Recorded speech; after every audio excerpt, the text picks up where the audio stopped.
कितने लोगों को मालूम है बोर्ड पे लिखा है राय रामानंद के साथ श्री चैतन्य महाप्रभु का मिलन संवाद। और हमारे आचार्य लोग कहते हैं ये सृष्टि में जितने भी तत्व है ये सर्वोत्तम तत्व है। गीता से श्रेष्ठतर है श्रीमद् भागवतम, प्रभुपाद कहते हैं। और भागवतम से श्रेष्ठतर है चैतन्य चरितामृत। यानी गीता, भागवतम और चैतन्य चरितामृत, इनमें श्रेष्ठतम है श्री चैतन्य चरितामृत। श्रील प्रभुपाद कहते हैं भगवद गीता इंटरमीडिएट कोर्स है, श्रीमद् भागवतम ग्रेजुएशन कोर्स है और Shri Chaitanya Charitamrita post graduation course है।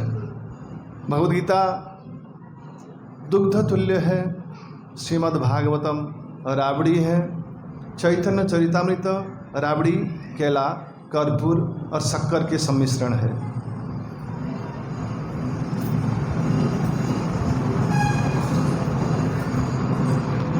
और चैतन्य चरितामृत में जितने भी संवाद, जितने भी तत्व दिया गया है उनमें से सर्वोत्तम है राय रामानंद संवाद।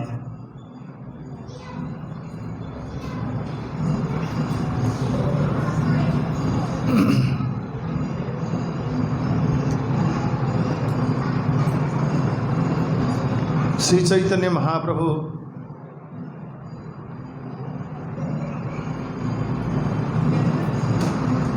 संन्यास लेते हैं।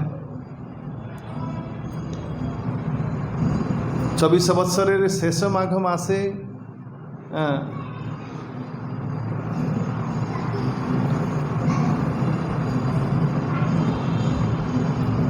ग्रहण करिला प्रभु से जे संन्यास है।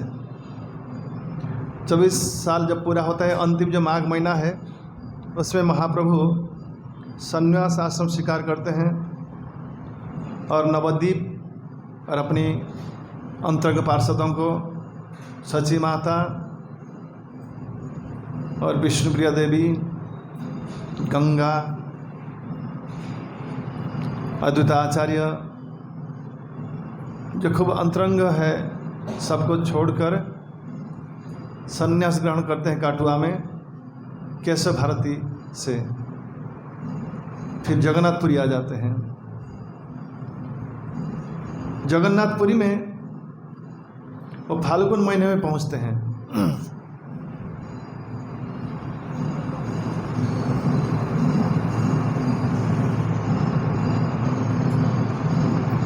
दो चार महीने के बाद ही वो चल पड़ते हैं दक्षिण भारत तीर्थ करने के लिए।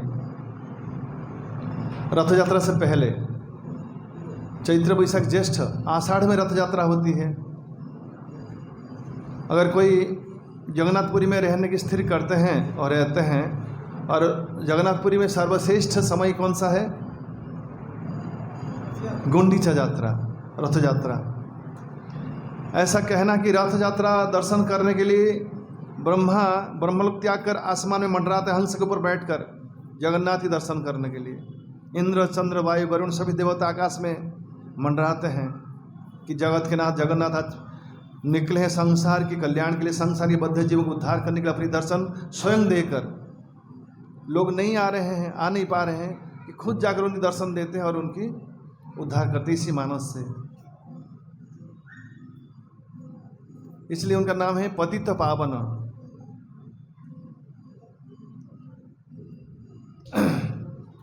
तो रथ यात्रा में महाप्रभु भाग नहीं लेते इस बार, पहली बार। फाल्गुन महीने पहुंचते हैं, चैत्र वैशाख, लगभग वैशाख महीने में वो निकल पड़ते हैं दक्षिण भारत। वो कैसे न सुनते हैं। चैतन्य महाप्रभु संन्यास लेकर पुरुषोत्तम क्षेत्र में अवस्थान करते हैं। ये लंबी कथा कैसे महाप्रभु जगन्नाथ सामने दर्शन करके अचैतन्य हो जाते हैं। सारों भट्टाचार्य अपने घर ले जाते हैं और फिर एक दिन उनको पता चलता है कि जो सन्यासी है ये वैष्णव सन्यासी है। सारों भट्टाचार्य जो है मायावाद के स्कूल के थे, मायावाद संप्रदाय के हैं।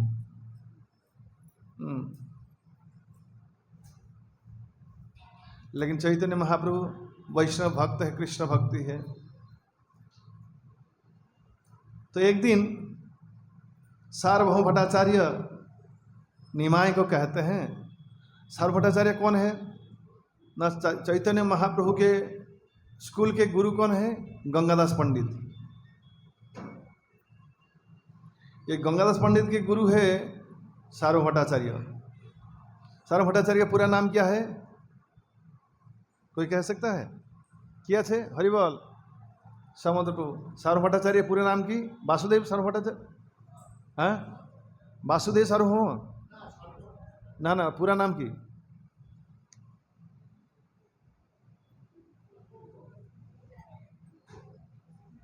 फुल नेम ऑफ सार्वभौम भट्टाचार्य वासुदेव सार्वभौम बोलता है। वासुदेव सार्वभौम न्याय शास्त्र के स्कॉलर थे। वासुदेव सार्वभौम भट्टाचार्य ये बृहस्पति के अवतार है, स्वयं बृहस्पति है। इनको हराने वाला कोई है ही नहीं।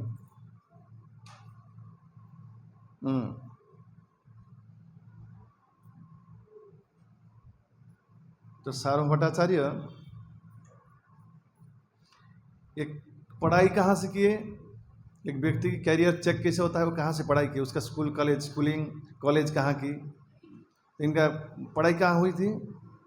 मिथिला में। मिथिला जो है बिहार का अंश था, आजकल नेपाल में आ गया। अंग्रेज लोग इसको जब ये बनाया मैप, वो नेपाल को दे दिया मिथिला, लेकिन पहले बिहार में था।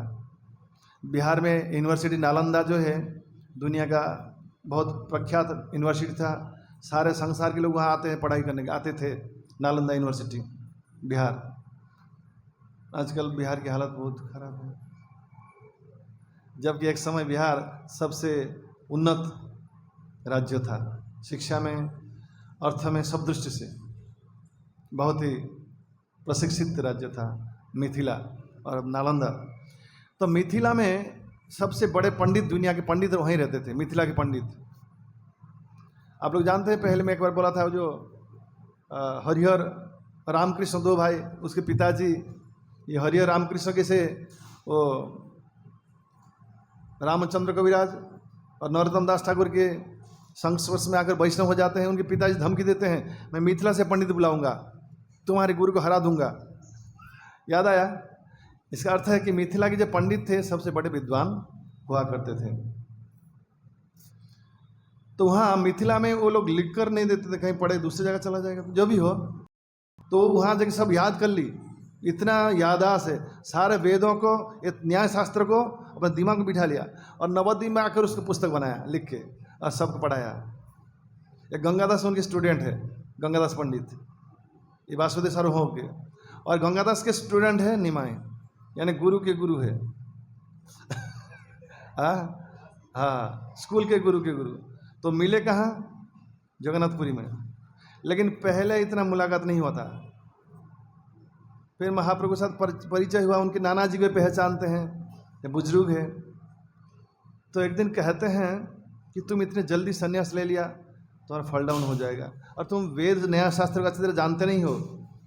तुम कृष्ण भक्ति थोड़ा वो हल्का सोचते थे। इसलिए मेरी ये इच्छा कि मैं तुम्हें जो न्याय शास्त्र, वेदांत शब्द का अर्थ है वेद की बात जो अंत है, यानी उपनिषद, इससे मैं तुम्हें सुनाऊंगा। वेदांत के एक अंश ईशोपनिषद,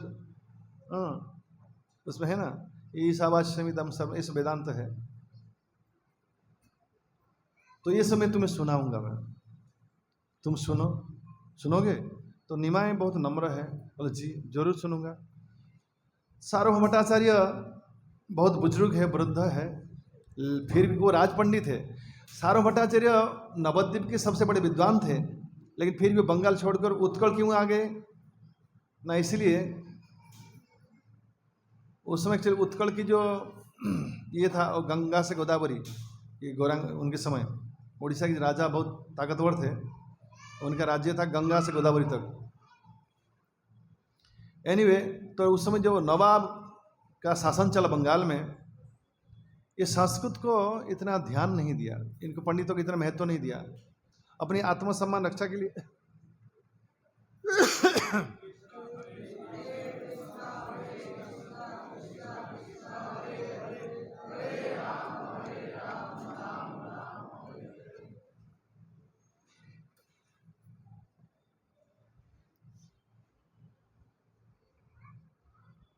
उड़ीसा आते हैं उत्कल में। उड़ीसा के राजा प्रताप रुद्रदेव उन्हें राज पंडित के आसन पर उनको आसीन करते हैं, उनको ये सम्मान प्रदान करते हैं, तो राज पंडित होकर वहीं रहते हैं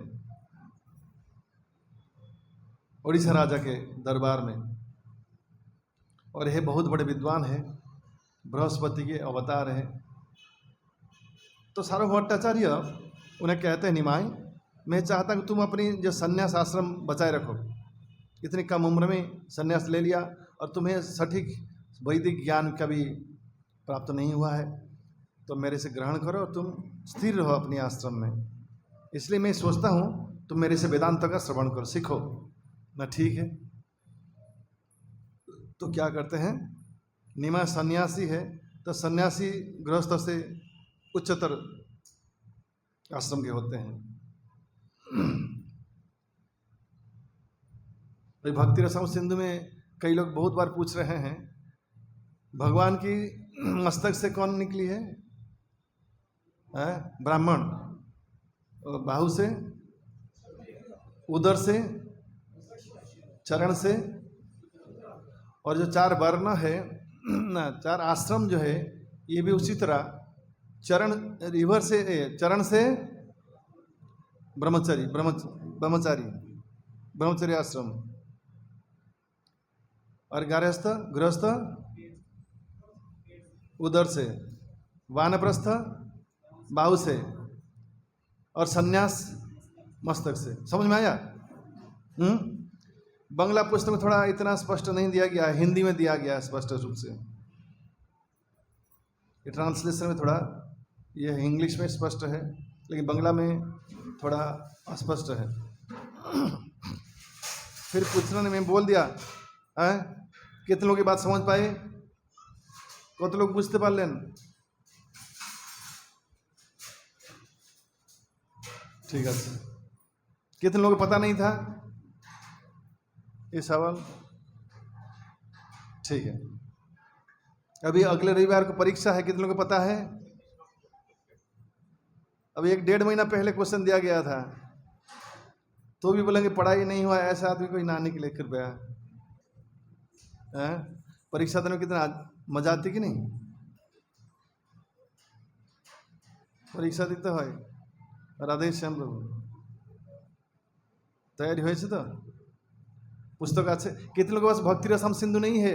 बुक स्टॉल में उपलब्ध है, ले जाइएगा, भक्ति रसामृत सिंधु। एनीवे, सारा भट्टाचार्य महाप्रभु को उच्च आसन बिठाते हैं और स्वयं नीचे बैठते हैं। वेदांत का ज्ञान प्रदान करना प्रारंभ करते हैं। 7 दिन तक चर्चा होता है और महाप्रभु रोज आते हैं, चुपचाप बैठते हैं, सुनते हैं और चले जाते हैं। इस तरह 7 दिन चला जाता है। 7वें दिन के अंतिम में सार्वभौम भट्टाचार्य कहते हैं, श्री कृष्ण चैतन्य, क्या मैंने 7 दिन तो जो वेदांत कहा, कुछ भी तुम्हें समझ में नहीं आया या सब कुछ समझ चुके हो? तुम कुछ भी नहीं बोलते हो। इसका आशय क्या है, कारण क्या है? तो निमाई कहते हैं, अगर आप बोलेंगे तो मैं बोलूँगा। आप मुझे सुनने के लिए बोले हैं, इसलिए मैं सुन रहा हूँ। हम क्या करते हैं, बिना बोले बोल दे देते हैं, बिना पूछे बोल देते हैं, है कि नहीं? लेकिन महाप्रभु ऐसा नहीं करते, जानते हैं, चुपचाप रहेंगे। यही सदाचार है। जब पूछा जाएगा तभी बोलना चाहिए। पर्टिकुलर, जैसे हम पूछ दिया, जो हाथ उठाइए, एक को पूछा दूसरे लोग बिड़बिड़ाते हैं, ये शिष्टाचार नहीं है। पता हो तो भी उसको हृदय में दबा कर रखना चाहिए। जब हमें पूछा जाएगा पर्टिकुलर नाम लेके तब बोलना चाहिए। एक साथ में बोलना अशिष्टाचार। क्या बोला मैं? बोले ना, एक साथ में बोल डालना अशिष्टाचार है।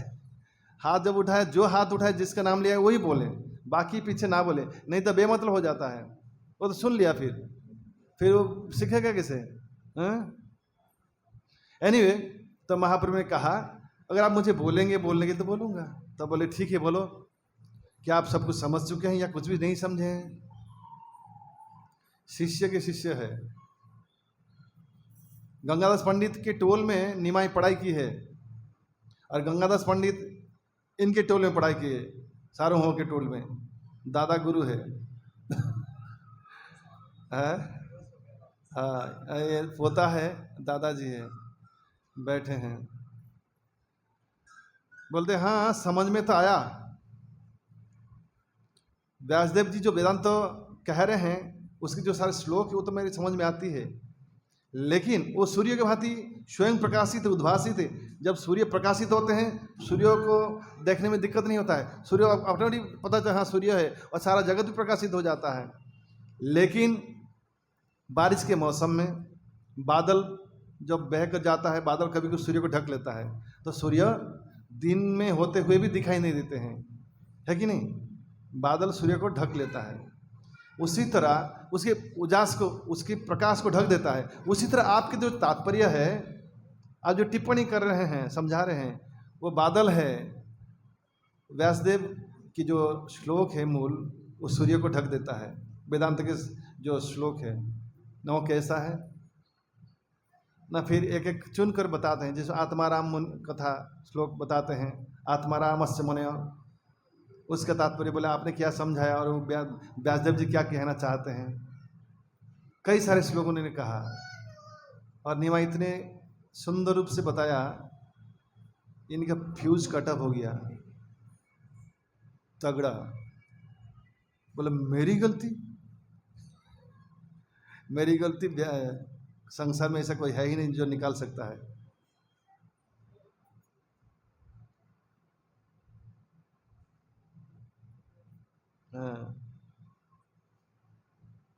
फिर चैतन्य महाप्रभु अत्यंत कृपालु होते हैं। सारो भट्टाचार्य को उसके सामने क्या प्रकट होते हैं, कैसे?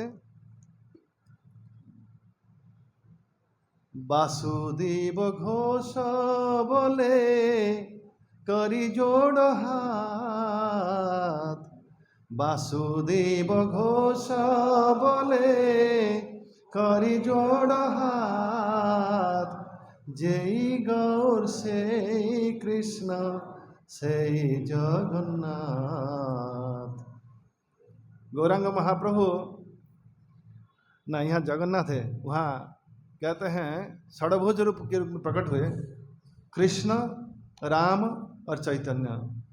दंड कमंडल दो हाथ में बांसुरी बजा रहे हैं, और दो हाथ में तीर और धनुष, नहीं धनुष और तीर, राम वो धारण किए हैं। शंख चक्र क्यों? शंख चक्र विष्णु थोड़ी है, षडभुज रूप राम कृष्ण चैतन्य। इसमें कौन शंख चक्र धारण करता है? कोई नहीं करता है।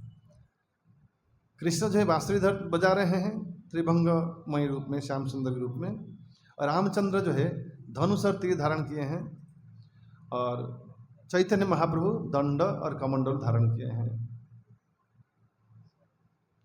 सार्वभौम पंडित छिलो अभिमानी, अता दर्प चूर्ण कैलेन गुरु मणि। सार्वभौम पंडित अपनी ज्ञान के कारण अहंकारी थे, घमंडी।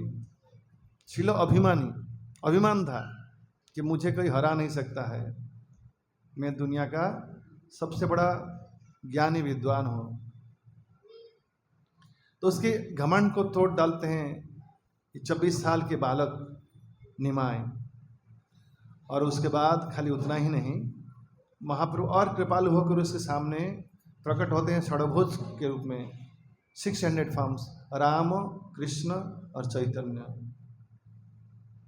तब सारो भट्टाचार्य अपने जीवन के सारे अहंकार को फेंक कर चैतन्य महाप्रभु के चरण में साष्टांग दंड प्रणाम करते हैं, गिड़गिड़ा कर बहुत माफ़ी मांगते हैं और स्वयं को महाप्रभु के चरण में सौंप देते हैं। उसी दिन सार्वभौम भट्टाचार्य अत्यंत दैन्य हो जाते हैं, बहुत नम्र हो जाते हैं और फिर कहते हैं, एक बात कहूँ ना, क्या बोलिए, न कृष्ण भक्त की चरम व्यक्तित्व है राय रामानंद, न वो कहाँ है, ना गोदावरी में दक्षिण भारत में। आप कृपया उनसे मिलिए, उनकी संग से जब बहुत चरम भक्ति की परिस्थिति उत्पन्न होगा। अत्यंत उच्च कोटि के भक्त वैष्णव है, अब उनको भी कृपा कीजिए और उन्हें आप अपना कृपा प्रदान कीजिए, उनका संग, उन्हें संग दीजिए।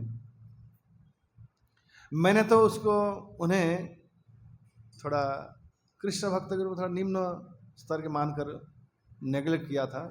अब मैं समझ गया कि उनकी स्थिति बहुत ऊंचा है। तो महाप्रभु रथ यात्रा के लिए इंतजार नहीं करते हैं। वैष्णव भगवान से भी भक्त को, रसिक भक्त को अधिक प्रेम करते हैं। ये स्पॉन्टेनियस है। हम भगवान को दर्शन करके भगवान को पहचान नहीं पाएंगे, लेकिन भगवान की पहचान भक्त की संग से, भक्त की श्रीमुख से, भगवान की कथा के द्वारा ही भगवान को पहचाना जाता है। भगवान की महानता को हम महसूस कर पाते हैं भक्त की श्रीमुख से। अमृतमयी कथा का उद्गार होने से, कर्ण की रंध्र से प्रवेश कर हृदय में अमृत की वर्षा करता है। वो भक्त की शब्द के द्वारा ही हमारी संसार की भवबंधन छूट जाता है और भगवान की चरण को हम प्राप्त कर सकते हैं। तो महाप्रभु अत्यंत आतुर होते हैं ऐसे अत्यंत महान वैष्णव के संग लाभ करने के लिए, और रथ यात्रा को रख देते हैं एक साइड में। जगन्नाथ रथ यात्रा को नीलाचल छोड़कर दाक्षिणात्य की ओर चल पड़ते हैं। तब नित्यानंद प्रभु थे उस समय। वो कहते हैं कि आप अकेले ना जाएं, आप मुझे साथ में लीजिए। बोल नहीं, मुझे डिस्टर्ब होगा, तुम अवधूत हो, मैं तुम्हें नहीं लूँगा। उस बाद दंड तोड़ डाला। जब आए थे महाप्रभु संन्यास लेकर, नित्यानंद प्रभु ने उनका दंड को तोड़कर नदी में फेंक दिया था। उसके अलग कारण है। फिर उन्होंने कहा और किसके लो? वो बोले बिल्कुल नहीं। देखिए, बोले आप हरिनाम करोगे, हरे कृष्ण हरे कृष्ण, आप हरिनाम करोगे और एक हाथ में आपका कमंडलू होगा। अब ये आपका जो बहिर्वास है, ये सब पानी का कमंडलू लेना में दिक्कत होगा। आप दोनों में हरिनाम करें, दोनों हाथ से। महाप्रभु दोनों हाथ से माला जप करते हैं, ऐसा एक हाथ में पकड़ देकर जप करते हैं। तो आपको तकलीफ होगा। आपकी जो जल की कमंडलू है और आपके बहिर्वास है, ये आप कैसे लेके जाएंगे? कम से कम एक सेवक को साथ में रखिए। बोले ये काला कृष्णदास है, ये अत्यंत नम्र है, ये किसी को कुछ भी बोलता नहीं है। उन्होंने कहा था ये इसको स्वरूप दामोदर और एक दामोदर पड़े, बोले इसको नहीं लूँगा मैं। सबको ना बोलते हैं। एक्चुअली उनको अकेले जाने की इच्छा थी, लेकिन सभी लोग वैष्णव लोग मिलकर महाप्रभु को कम से कम मना लेते हैं कि ये काला कृष्णदास को साथ में ले जाए। जब महाप्रभु वृंदावन के, उनके साथ कौन थे? कौन कहेगा? चैतन्य महाप्रभु जब वृंदावन दर्शन के लिए गए, झाड़ीखंड जंगल से होते हुए, उनके साथ कौन था? हरे कृष्ण। महाप्रभु जखन गेलें समुद्र प्रभु, महाप्रभु जखन वृंदावन गेलें, একটু আগে চলে না, ফ্যানে এই ফ্যানটা চালাচ্ছেন না, ওই ফ্যানটা চলে না, ওইখানে বসুন, ওইখানে ওই ফ্যানটা চালাও তো, হরি বল, ওই মাঝখানে ফ্যানটা। দূরে গেলে একটু ইয়ে হয়ে যাচ্ছে। আমি বলছি ওটা চলছে, হ্যাঁ চলছে। মহাপ্রভু যখন ঝাড়িখণ্ড জঙ্গল হয়ে বৃন্দাবনে গেলেন, তো ওনার সঙ্গে সেবক কে ছিল? তার নাম কি? না, হ্যাঁ হ্যাঁ হ্যাঁ হ্যাঁ হ্যাঁ হ্যাঁ না, হ্যাঁ ব खरे बलदेव भट्ट, अभी उम्र हो गया थोड़ा भूल, एक्चुअली बहुत जानते थे, अभी भूल जा रहे हैं। बलभद्र भट्टाचार्य, बलभद्र भट्टाचार्य।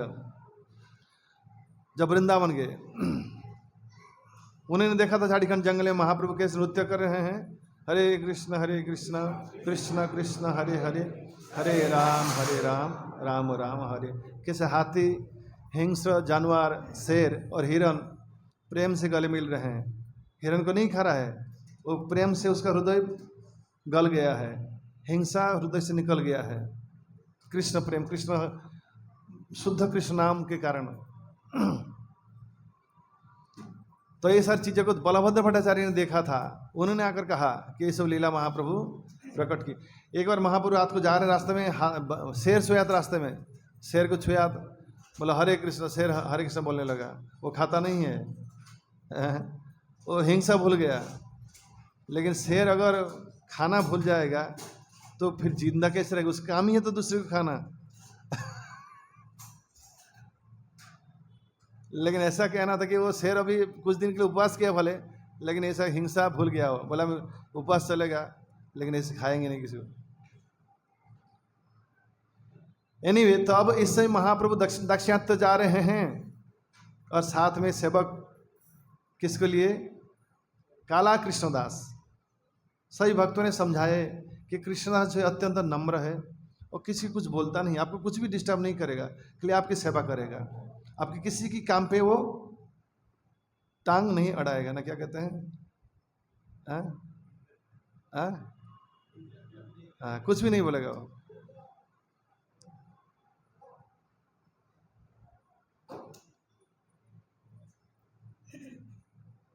तो महाप्रभु बड़े मुश्किल से प्रस्तुत होते हैं काला कृष्णदास को अपने साथ में लेने के लिए। और कृष्णदास कविराज गोस्वामी वर्णन करते हैं कि महाप्रभु कैसे दाक्षिणात्य चलते हैं और कौन सी भगवान के नाम गान करते हैं। कौन सा नाम कौन कहेगा? कृष्ण केशव कृष्ण केशव कृष्ण केशव पाहि माम, राम राघव राम राघव राम राघव रक्ष माम।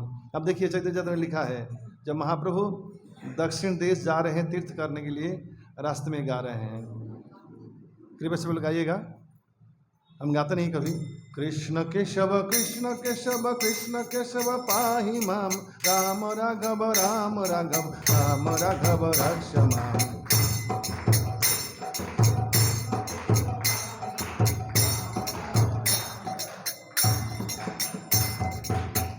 केशव कृष्ण केशव कृष्ण के पाहि माम, राम राघव राम राघव राम राघव रक्ष माम।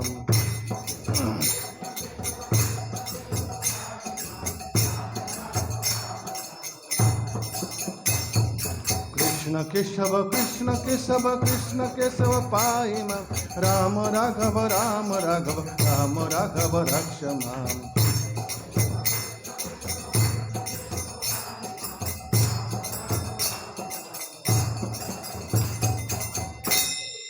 महाप्रभु ये नाम गा रहे हैं, हरि नाम गा रहे हैं, उनकी आंखों से प्रेमाश्रु बह रहा है और महाप्रभु प्रेम से जिसका गाढ़ आलिंगन कर रहे हैं उसका संसार बंधन छूट जाता है। वो शुद्ध एक ही झटके में जन्म, करोड़ जन्म के पाप से मुक्त हो जाता है। कृष्ण प्रेम तुरंत उसको प्राप्त हो जाता है। उसकी आंखों से प्रेमाश्रु बहता है और जमीन पर लोटपट होता है, कृष्ण विरह में रोता है और कृष्ण प्रेम उसके हृदय में बन जाता है। और वो जो अपने गांव लौटता है, उसको जो स्पर्श करता है वो भी ऐसा हालत हो जाता है उसका, इलेक्ट्रिक शॉक की भांति।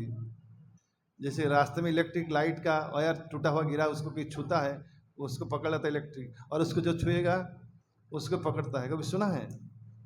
और मर भी जाता है। लेकिन यहाँ मरता नहीं है, यहाँ उल्टा होता है, उसको अमृतत्व प्राप्त होता है। ये इलेक्ट्रिक शॉक, कृष्ण प्रेम की इलेक्ट्रिक शॉक। और फिर उसको जो छूता है वो भी संसार के बंधन से, सभी पापों तापों से मुक्त हो जाता है, उससे कृष्ण प्रेम प्राप्त हो जाता है। वो भी हरि नाम गाता है, हरे कृष्ण कृष्ण कृष्ण हरे हरे, हरे राम राम राम हरे हरे।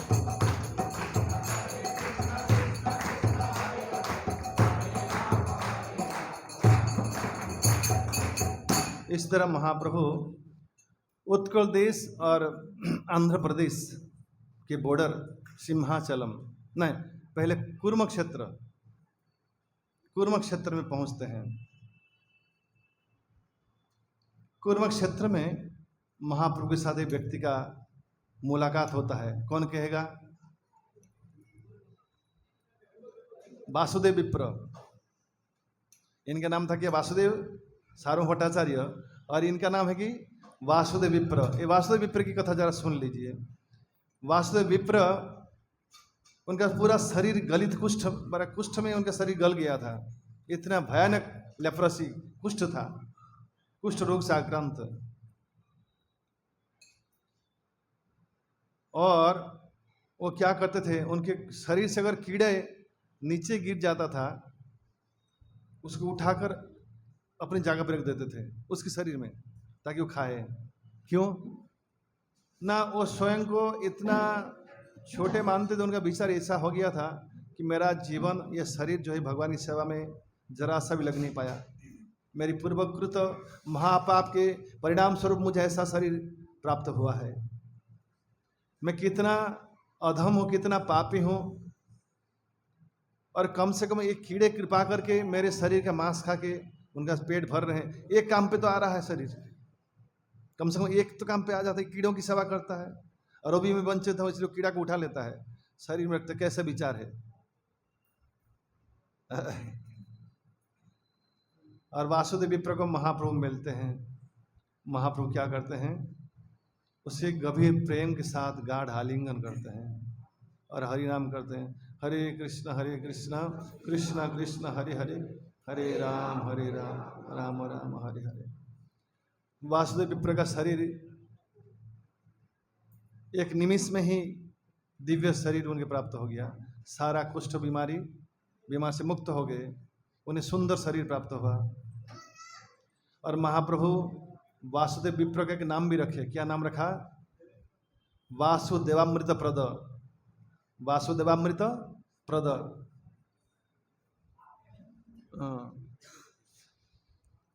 फिर महाप्रभु कुर्म क्षेत्र से आगे चले सिंहाचलम, नृसिंहाचलम, जियड नृसिंह। इनको अधिक थोड़ा आइडिया है, हमारे गजेंद्र पंडा प्रभु वहां जाकर आए हैं ना, गए। जियड नृसिंह, ऐसा कहना है कि प्रहलाद को उसी पर्वत के, वो ये मंदिर जो है एक पर्वत के ऊपर है, चोटी के ऊपर है। उसी पर्वत की चोटी से ही हिरण्यकशिपु ने प्रहलाद को फेंका था मारने के लिए, लेकिन प्रहलाद तो मरा नहीं, बल्कि हिरण्यकशिपु का ही अंत में हमारे रघुकुलनाथ रामचंद्र प्रभु आज आए नहीं। वो कहते हैं भगवान नरसिंहदेव ने उनका पोस्टमार्टम किया था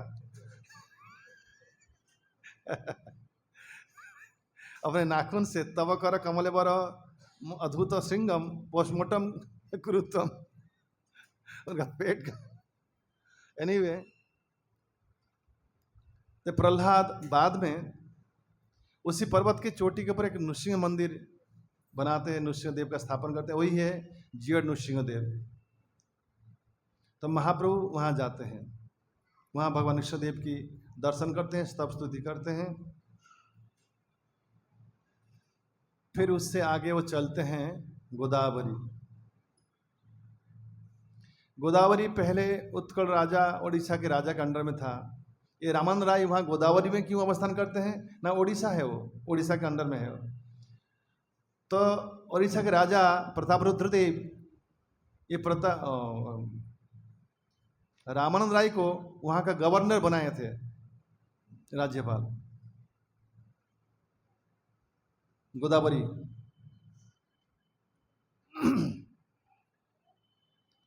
तो चैतन्य महाप्रभु जब गोदावरी नदी में के तट पहुंचे, महाप्रभु को जमुना की स्मरण आई। वहाँ के लोग गंगा में थोड़ा कम जा पाते हैं, गंगा बहुत दूर है, इसलिए गोदावरी को अभिन्न गंगा मानते हैं। और महाप्रभु को यहाँ स्मरण आया जमुना की। महाप्रभु जब भी जाते कहीं पे जमुना उनका स्मरण अधिक होता है।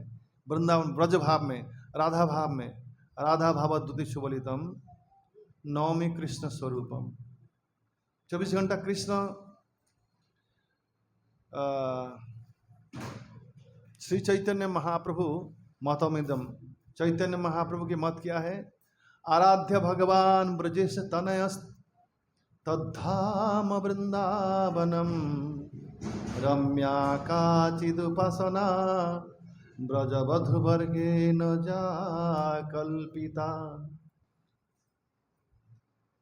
श्रीमद्भागवतम प्रमाण अमलम प्रेम पुमाथ महान श्री चैतन्य महाप्रभु मतमिदम तत्रादरो न पर।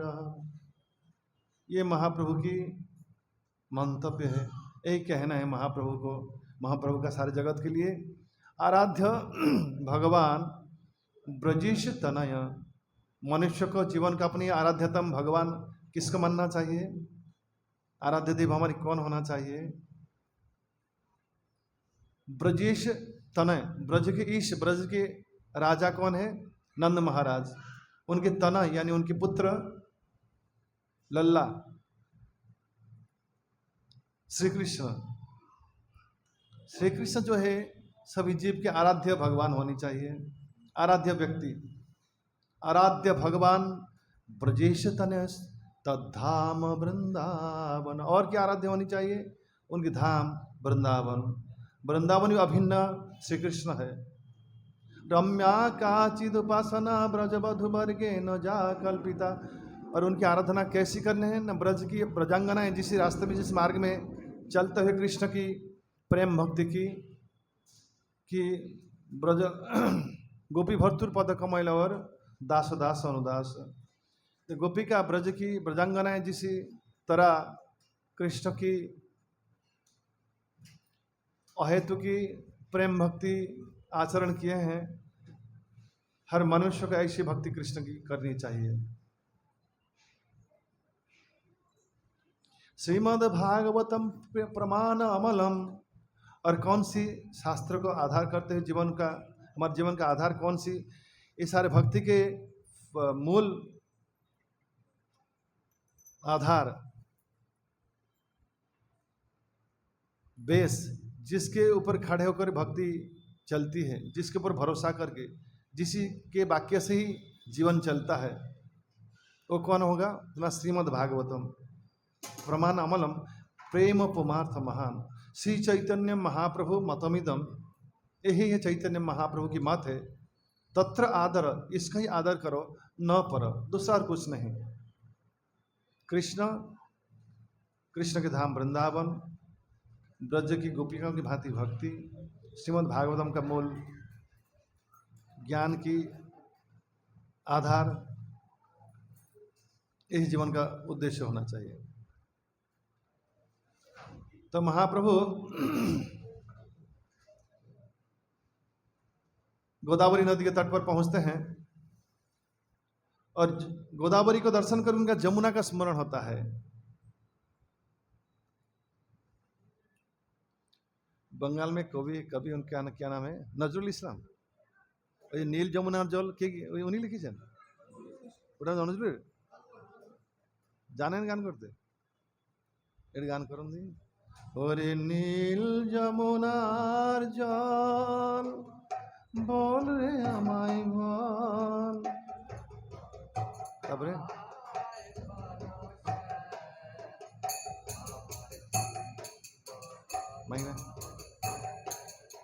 মাইন্ড দা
करके उनका जमुना का स्मरण होता है। फिर वहाँ के स्थानीय लोग कहते हैं आप उस पार जाके गोदावरी में स्नान कीजिए। तो महाप्रभु नाव से गोदावरी पार करते हैं। साधारणतः ये विधान भी है, जब नदी स्नान करना हो नदी के पार करके फिर स्नान कर फिर आना चाहिए, ये विधान है। महाप्रभु उस पर जाते हैं। जब उस पार पहुँचते हैं महाप्रभु स्नान तो कर लेते हैं, लेकिन बाद में देखते हैं नगाड़े बज रहे हैं, बहुत सारे ब्राह्मण मंत्र उच्चारण कर रहे हैं। पालकी में सवारी में बैठकर राजा आ रहे हैं, लोग कह रहे हैं राजा आ रहे हैं। ये रामन राय को लोग राजा कह रहे हैं, साधारण जनता, क्योंकि उनका जो स्थिति था राजकीय, बहुत सारे माने उनके अंगरक्षक और ब्राह्मण चल राज्य के ठाट बाट से आ रहे हैं, नगाड़े बज रहे हैं, बैंड, और फिर आकर नदी में स्नान किया, फिर तर्पण किया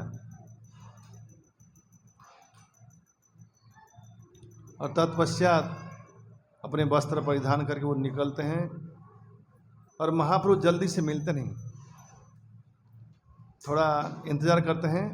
रामन राय भी चाह रहे थे कि थोड़ा सा एकांत मिले, तो महाप्रभु जब उनसे मिले फिर समझ गए कि यही है, महाप्रभु समझ गए कि यही है जिनसे मैं एक्चुअली तीर्थ करना तो ये निमित्त था, उद्देश्य था राय रामानंद का मिलन, उनसे मिलना, ये उनका बड़ा लक्ष्य था।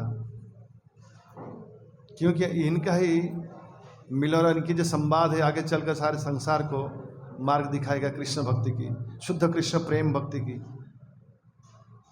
तो महाप्रभु खास करके यहाँ आए हैं उनसे मिलने के लिए और उनके साथ संवाद करने के लिए। तो महाप्रभु राय रामानंद को गाढ़ आलिंगन करते हैं और रामन राय भी करते हैं, लेकिन महाप्रभु थोड़ा स्वयं को नियंत्रण करते हैं। वहाँ बहुत सारे बहिर्मुख लोग भी थे। फिर चर्चा होता है, फिर परिचय देते हैं कि वही है रामानंद राय जिसको महाप्रभु मिलने आए थे। तो फिर चर्चा तो वहाँ होता नहीं, यहाँ उतना ही तक होता है इंट्रोडक्शन।